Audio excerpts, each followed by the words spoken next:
तोकिनुपर्छ भन्ने हाम्रो। जस्तै तपाईँ खोटाङ जानुहुन्छ भने कम्ता ठुलो छैन खोटाङ, त्यहाँ घुम्नु तपाईँलाई 20-25 दिन लाग्छ है।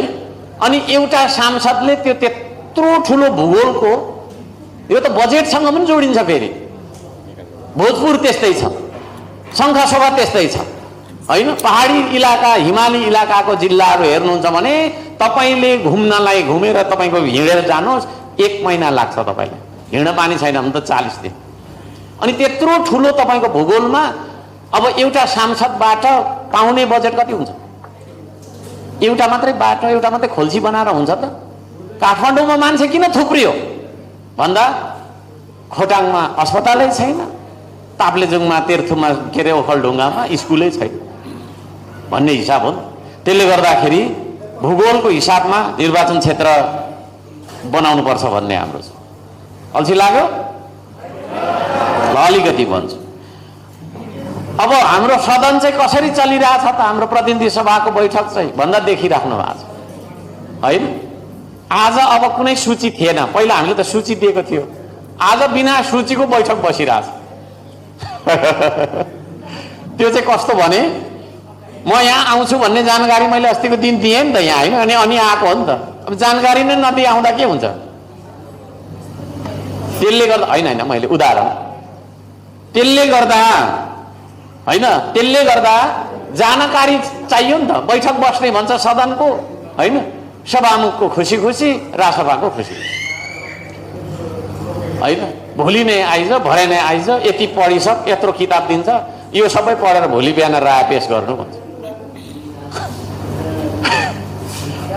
त्यही भएर हाम्रो माननीय ध्रुव राईले छ्यास्या भने आफ्नो त्यही हो, आफ्नो कुरा राख्नु पनि त्यस्तो छ। त्यसले गर्दाखेरि यो हिसाबबाट देश चल्दैन। बिना सूचनाको, बिना तपाईँको नोटिसको बैठक बसिरहेछ। पहिला दिएको रुटिनमा त छैन आजको सदनको बैठक। अब भन्ने होला हर्क साम्बाङ तर राबा गफ गरिरहेछ, यता हेर भने फेरि छ नि त्यहाँ एउटा चाहिने यसो के नै ऊहरू, के एउटा ग्याङ, के ग्याङ भन्छ भन्दिनँ म नाम चाहिँ, त्यसले त्यसो भनेर अचम्म लाग्छ। अब यहाँ थुप्रै समस्याहरू यहाँको छ होइन। हुन त यहाँ अब फाल्टै जनप्रतिनिधि हुनुहुन्छ, तथापि तपाईँहरूले भन्नुभएको के अरे समस्यालाई पनि माथि राख्छु। अब बजेटको कुरा अलिकति गरौँ। बजेट बनाउँदाखेरि हाम्रो बोर्ड नमान्नु है, अब म सकिहालेँ। हाम्रो अर्थमन्त्रीज्यूले के भन्नुभयो भन्दाखेरि, हामी प्रधानमन्त्री चाहिन्छ कि चाहिन्छ भने प्रधानमन्त्री नआउने होइन। उहाँले के भन्नुभयो भन्दाखेरि, जनमत हामीले पाएका छौँ, हामी हाम्रो खुसीको नीति तथा कार्यक्रम र बजेट बनाउँछौँ, तपाईँहरूले ताली मात्रै बजाउने हो, आफ्नो अनुसारको बनाउने हो भने 5 वर्ष पर्खिनु भन्नुभयो होइन। मलाई त रिस उठ्यो, तर मैले केही पनि भनिनँ। उहाँहरूले कस्तो बजेट ल्याउनु भयो भन्दा सरकारी कर्मचारीको तलब भाँक्दै बढाउने, तर नयाँ रोजगारी कसैलाई नदिने। त्यो चाहिँ के भन्दाखेरि भइराखेको मान्छेलाई चाहिँ थपिदिने होइन। यहाँ भरिमा 10 जना मान्छेले भात खानालाई थाल खाँदै हुनुहुन्छ, अरू बाँकी भोकै छन् बिचरा होइन, थुक्नी लिइराखेको अवस्था छ। उदाहरण मैले यस्तो दिएँ है। अनि त्यो 10 जनालाई चाहिँ फेरि यताबाट पनि खाने भनेर मासु भात थपिदिने, अरूलाई चाहिँ एक सिता पनि नदिने। यस्तो पनि हुन्छ बजेट?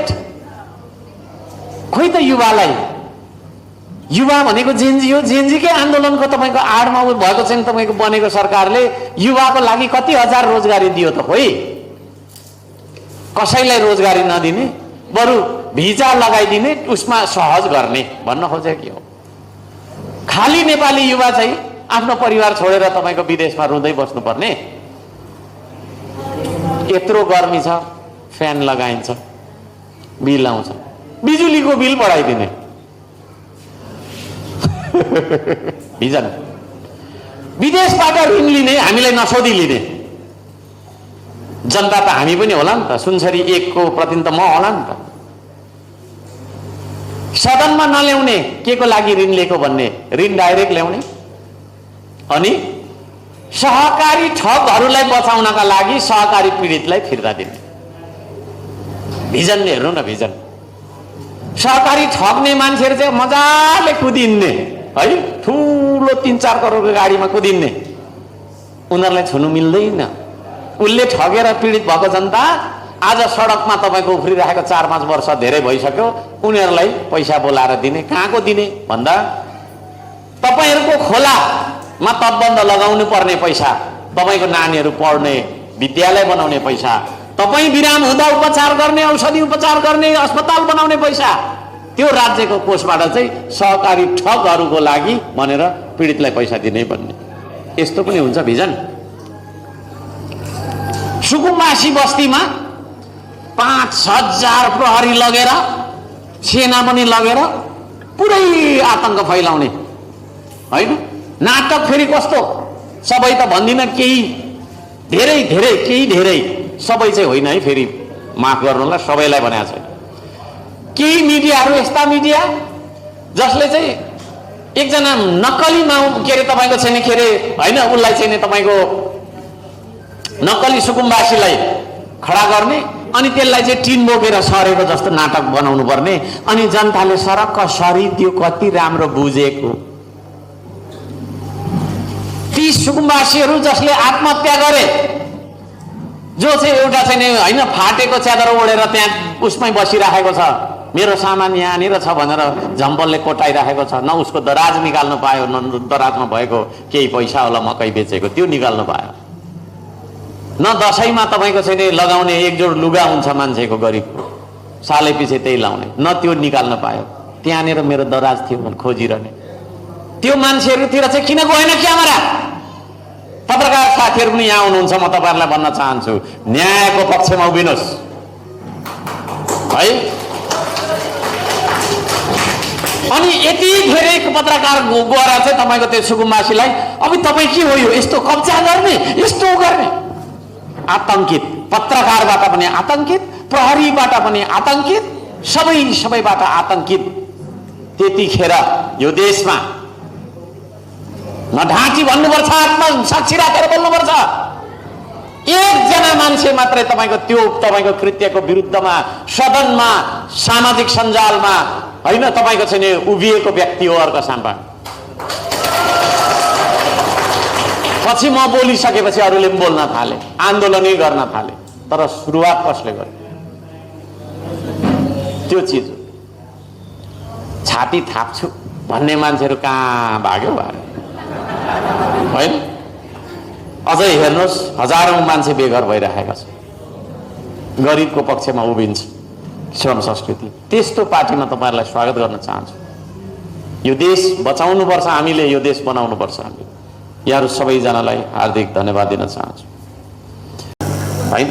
भन्ने हिसाबबाट हामी गयौँ भने हामी तपाईँको छैन के अरे व्हाइट पनि हुन सकिँदैन, ब्ल्याक पनि हुन सकिँदैन। त्यसले गर्दा इदर ब्ल्याक अर व्हाइट त्यो भन्न सक्नका लागि तपाईँको मुटुभित्र, तपाईँको छातीभित्र एउटा वीरको बास हुनुपर्छ। त्यो बुझ्नु जरुरी छ। ज्ञान भूमि, शान्ति भूमि, तराई पहाड हिमाल, आहा कति राम्रो ज्ञान भूमि है।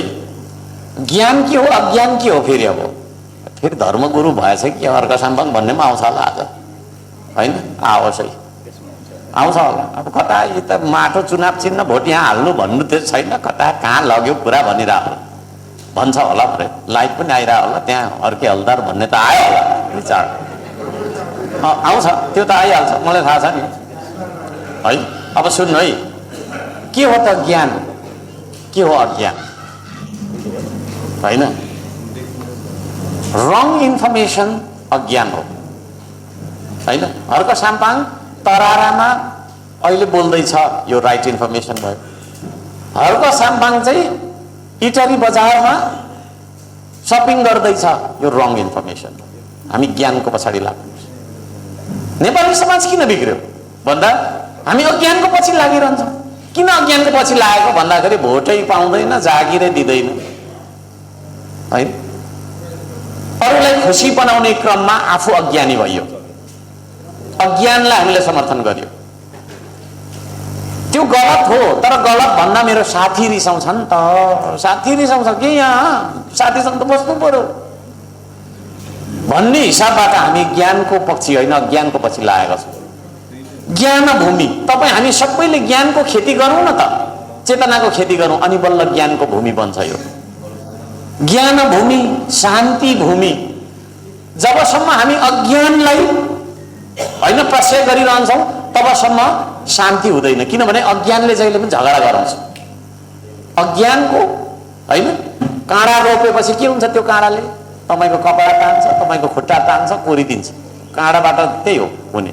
त्यसले गर्दाखेरि शान्ति भूमि बन्नका लागि सबैभन्दा पहिला चाहिँ ज्ञानको खेती हामीले गर्नुपर्छ। त्यो ज्ञानको खेती गर्ने मान्छे हो श्रमदाता। थोडा एउटा ढुङ्गा मात्रै बोक्ने हो होइन, यो साह्रै ठुलो हो, यो साह्रै